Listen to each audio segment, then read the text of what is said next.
शुभं करोति कल्याणं आरोग्यं धनसंपदा शत्रुबुद्धिविनाशाय दीपक ज्योती नमस्तुते। दिव्या दिव्या रे दीपककार कानी कुंडल मोतीहार दिव्याला पाहून नमस्कार। तिळाचे तेल कापसाची वात दिवा जळो मध्यान्रात दिवा लावला देवापाशी उजेड पडला तुळशीपाशी माझा नमस्कार सर्व देवी देवतांपाशी। दीप ज्योती परब्रह्म दीप ज्योती जनार्दन दीपो हरतु मे पापम दीपक ज्योती नमस्तुते। ये ग लक्ष्मी बैस ग बाजे माझे घर तुला साजे घरातली इडापिडा बाहेर जाऊ दे बाहेरची लक्ष्मी घरात येऊ दे घरच्या सर्वांना सुख शांती समाधान लाभू दे।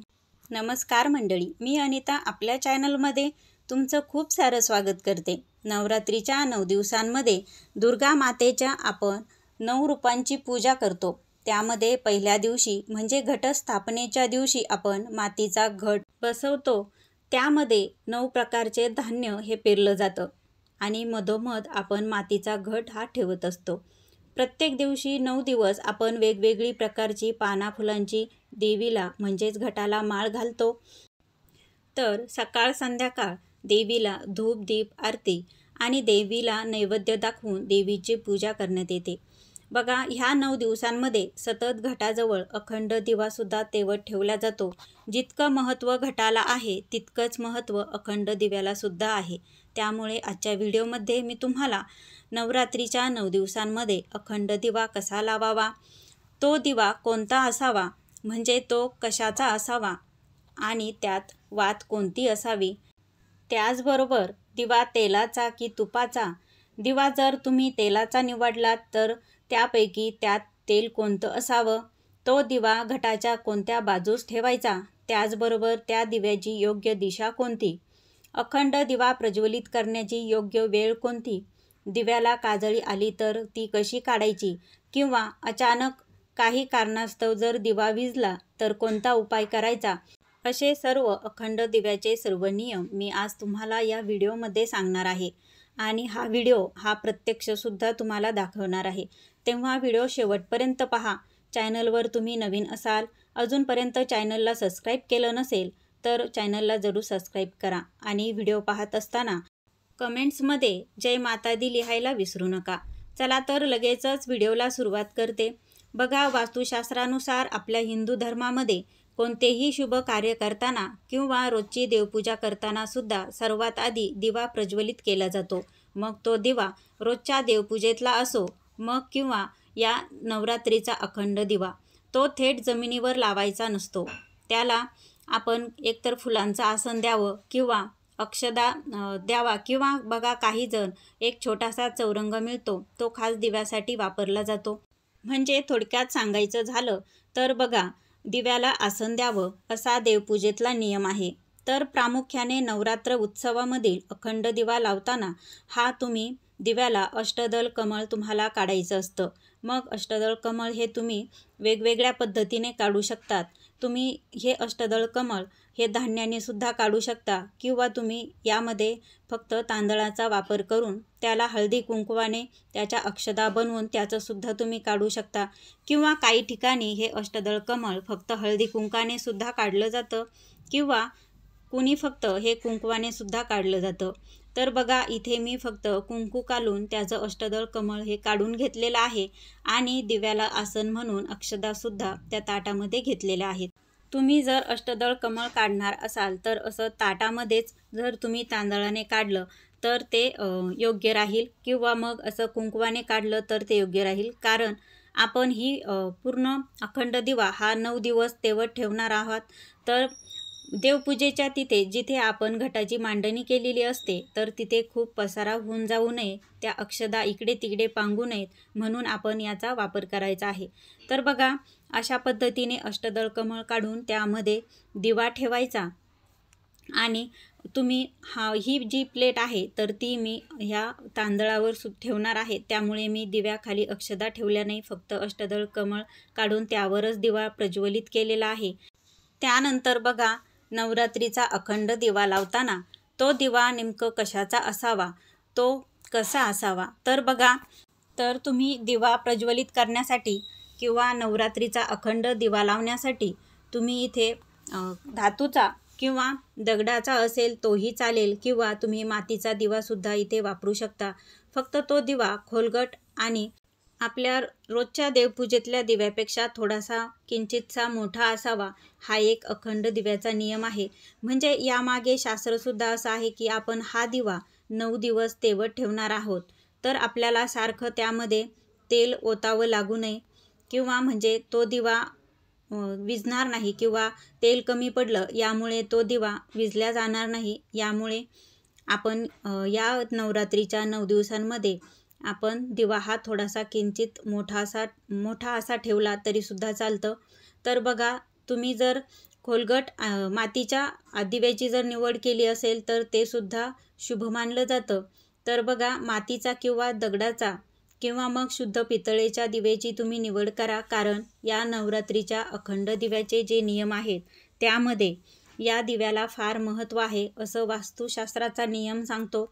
मग तुमच्याकडे दिवा कोणताही असेल, समई असेल, नंदादीप असेल, त्याचा तुम्ही इथे वापर करू शकता, किंवा असा कोणताही दिवा तुमच्याकडे असेल, फक्त तो खोलगट असावा, कारण हा दिवा सतत 9 दिवस आपण तेवत ठेवायचा असतो.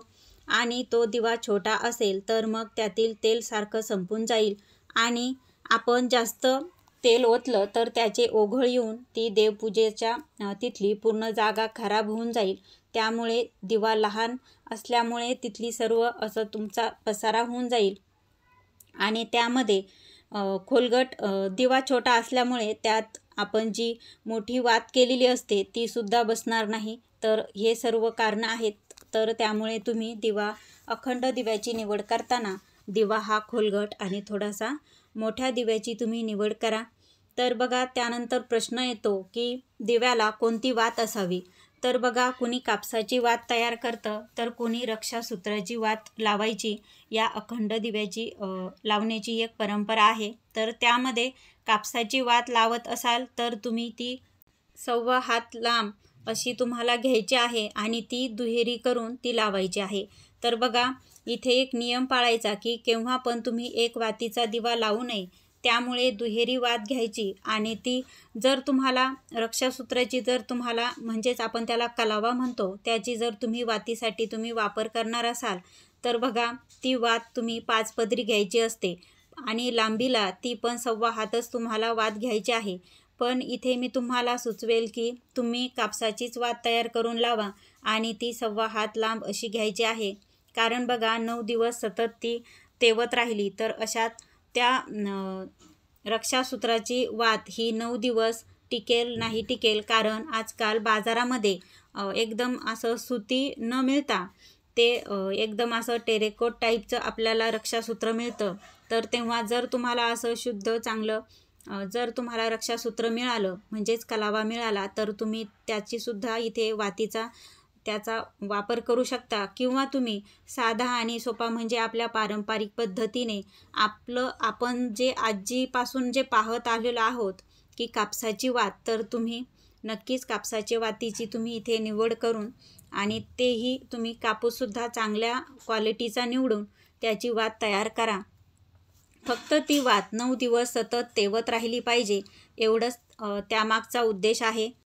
आणि आपल्याला वातीचा आकार म्हणजे ती किती मोठी असावी, तर 1.25 हात लांब असं मी तुम्हाला आधीच सांगितलं. कारण बघा, त्यामागं आपण शास्त्रीय पण कारण आहे आणि वैज्ञानिकदृष्ट्यासुद्धा आपण जर बघितलं तर बघा, आपल्याला सतत 9 दिवस ही वात आपली तेवत राहिली पाहिजे, आणि ती मध्येच अशी कमी नाही पडली पाहिजे, म्हणजे ती वात जळून संपली नाही पाहिजे. त्यासाठी आपण छोटी वात न घेता इथे मोठ्या आणि लांब वातीचा आपण इथे वापर करणार आहोत. तर ती सतत 9 दिवस तेवण्यासाठी ती पुरणार नाही. आणि मग आपला अखंड दिव्याचा हा नियम मोडला जाईल. म्हणून त्यामध्ये वात तयार करतानाच तुम्ही चांगल्या प्रकारच्या कापसाची निवड करून त्याची 1.25 हात लांब इतकी वात तयार करून ती दुहेरी करून लावायची आहे. त्यानंतरचा प्रश्न येतो की बघा, अखंड दिवा लावताना दिव्यामध्ये आपण तेल वापरावं की तूप वापरावं, आणि जर तुम्ही दिवा लावण्यासाठी तेलाचा वापर करणार असाल तर मग ते तेल कोणतं वापरावं. तर बघा, आपल्या ज्योतिषशास्त्राच्या नियमानुसार आपण नवरात्रीच्या 9 दिवसांमध्ये अखंड दिव्यासाठी हे तिळाचं तेल वापरणं अतिशय शुभ मानलं जातं आणि तेव्हा तुम्ही तिळाच्या तेलाचा इथे वापर करायचा आहे. जर तुम्ही तिळाच्या तेलाची जर निवड करणार असाल आणि ते जर वापरणार असाल तर तुम्ही ते सुद्धा वापरलेलं तर अतिशय चांगलंच असतं. पण जर काही कारणास्तव तुम्हाला तिळाचं तेल मिळालं नाही किंवा काही आर्थिक अडचणीमुळे तुम्ही ते घेऊ शकला नाहीत, तर अशा वेळेस तुम्ही तुमच्या घरातील रोजच्या वापरातील फक्त ते स्वयंपाकाला वापरलेलं म्हणजे तळणीचं उरलेलं खरकटं तेल वापरू नये. अन्यथा तुम्ही जे खाण्यासाठी तेल विकत आणता ते तेल तुम्ही दिव्यासाठी वापरलं तरीसुद्धा काही हरकत नाही. आता बघा, जेव्हा तुम्ही अखंड दिवा लावता तर तो तुपाचा असेल तर तो देवी आईच्या उजव्या बाजूस तुम्ही मांडायचा आहे आणि तुम्ही जर तेलाचा दिवा लावत असल्यास तुम्ही तो देवी आईच्या डाव्या बाजूस तुम्हाला तो मांडायचा आहे. म्हणजे तुम्हाला तुपाचा दिवा असेल तर तो देवीच्या उजव्या साईडला आणि जर तुम्ही तेलाचा दिवा लावला तर आपल्या देवी आईच्या तुम्ही डाव्या बाजूस तो ठेवायचा आहे. यानंतरचा प्रश्न म्हणजे आपल्याला दिवा लावण्याची योग्य वेळ कोणती. तर बघा, ज्यावेळी आपण घटस्थापना करतो अगदी ती वेळ अगदी शुभ असते आपल्याला अखंड दिवा लावण्यासाठी. तर त्यामध्ये घटस्थापनेचा शुभ मुहूर्त तोच अखंड दिवा लावण्यासाठी असतो. तर बघा, तर तो घटस्थापनेच्या दिवशी तुम्हाला अभिजित मुहूर्त सकाळी 11:46 तर ते दुपारी 12:33 आहे. तर हा घटस्थापनेचा अभिजित मुहूर्त आहे. या वेळेत तुम्ही अखंड दिवासुद्धा लावायचा आहे. पण बघा, हा नियम सर्वांनाच पाळता येईल असं नाही. कारण बघा, सध्या धकाधकीच्या या स्पर्धेच्या युगामध्ये सर्वांनाच इतका टाईम मिळेल असं नाही. परंतु तुम्हाला ज्या वेळेत तुम्हाला शक्य होईल त्यावेळेस तुम्ही घटस्थापना करा आणि अखंड दिवासुद्धा त्याच वेळेस तुम्ही प्रज्वलित करा. तर बघा, फक्त हाच नियम पाळा की फक्त संध्याकाळी तुम्ही घटस्थापना करू नका. दिवस मावळण्याच्या आधी घटस्थापना करा आणि अखंड दिवा हा लावून घ्या. तर बघा, हा नियम तुम्ही नक्की पाळायचा आहे. त्यानंतर बघा, सगळ्यात महत्त्वाचं काम असणार आहे आपल्याला मंगल कलश हा भरणं आणि त्यामध्ये अखंड दिवा लावणं. तर हे सर्व कामं तुम्ही दिवस मावळण्याच्या आधीच करायचे आहे. तर बघा, त्यानंतर असा प्रश्न येतो, तर आपण अखंड दिवा तर लावला पण त्या दिव्याची वात ही कोणत्या दिशेला असावी. तर बघा, जर तुम्ही नंदादीप जर वापरणार असाल तर सरळ त्याची वात ही वरती आकाशाकडे असते, तर त्याचा प्रश्न उरत नाही. फक्त तुम्ही जर तेलाचा दिवा लावला असेल तर तो देवी आईच्या डाव्या बाजूला ठेवा आणि तुपाचा दिवा लावला असेल तर तो देवी आईच्या उजव्या बाजूस ठेवा. पण जर तुम्ही मातीचा इथे दिवा वापरलेला असेल किंवा दगडाचा दिवा वापरलेला असेल तर बघा, त्या दिव्याची योग्य दिशा ही पूर्व आणि उत्तर दिशेला असणं अतिशय शुभ मानलं जातं. परंतु जर तुम्हाला या दिशा समजल्या नाही की आपण ह्या दिशेला करावं की ह्या दिशा, तर सरळ तुम्ही जिथे तुमचा घट बसवलेला आहे अगदी घटाच्या समोर तुम्ही आणि देवी आईच्या फोटोसमोर तुम्हाला हा अखंड दिवा प्रज्वलित करायचा आहे. तर आपण या मागचं जर वैज्ञानिकदृष्ट्या कारणसुद्धा बघितलं तर जिथे आपण घट बसवतो तर त्या घटातून पाणी हे झिरपत असतं आणि समोर त्याला दिव्याची ऊर्जा मिळाली तर आपलं ते धन असतं. आपण जे धान्य पेरलेलं असतं त्याला आपण धन म्हणतो. तर ते खूप चांगल्या प्रकारे या दिव्याच्या उभेमुळं हे उगत असतं.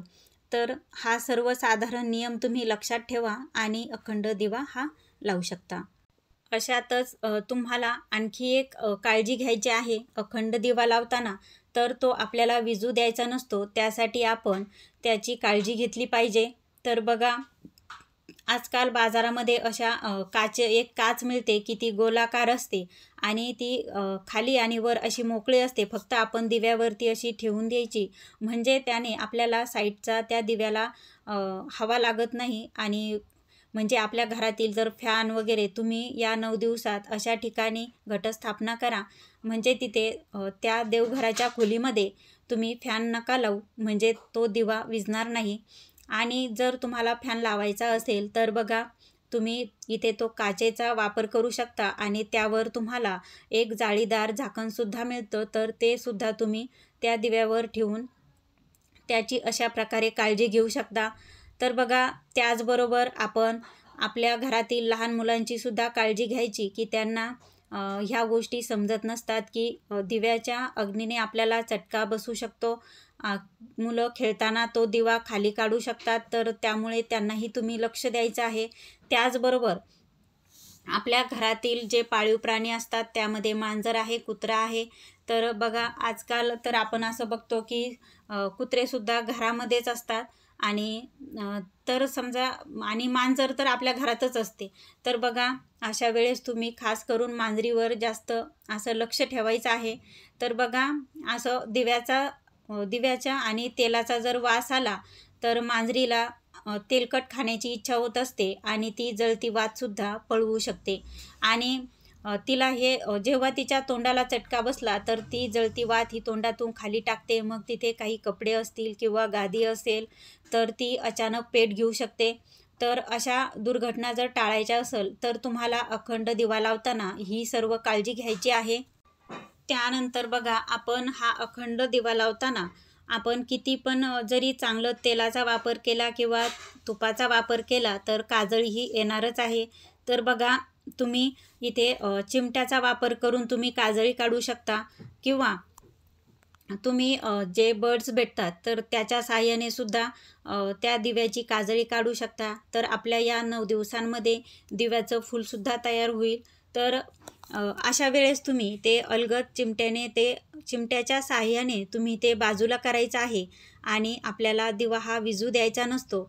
पण जर काही कारणास्तव जर दिवा विझला आणि तुम्हाला असं वाटलं की आपला अखंड दिव्याचा नियम हा मोडला जातोय, तर अशा वेळेस तुम्ही जेव्हा पण तुम्ही काजळी काढायला सुरुवात कराल त्याच्या आधी तुम्हाला एक दुसरा दिवा तिथं देवीसमोर घटाजवळ तेवत ठेवायचा आहे.